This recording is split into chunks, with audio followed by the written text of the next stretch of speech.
The Ohio State leadership studies were conducted at about the same time as the Michigan leadership studies in the late 1940s and early 1950s. Let's take a look at the Ohio State studies.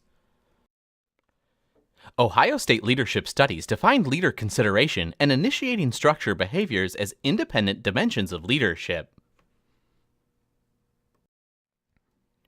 During this program of research, behavioral scientists at Ohio State University developed a questionnaire which they administered in both military and industrial settings to assess subordinates' perception of their leaders' behavior.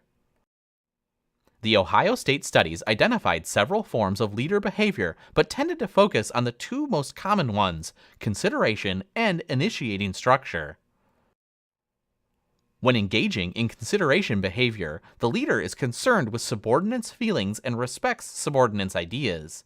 The leader-subordinate relationship is characterized by mutual trust, respect, and two-way communication. When using initiating structure behavior, on the other hand, the leader clearly defines the leader-subordinate role so that subordinates know what's expected of them. The leader also establishes channels of communication and determines the methods for accomplishing the group's task.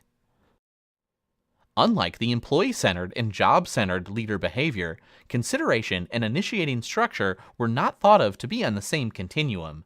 Instead, they were seen as independent dimensions of the leader's behavioral repertoire.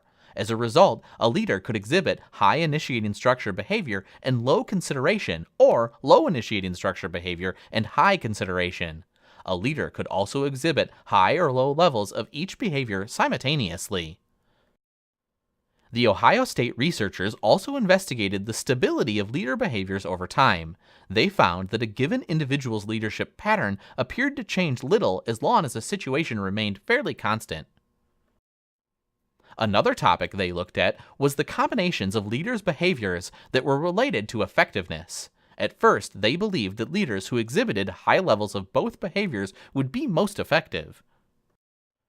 The Ohio State studies represented another important milestone in leadership research.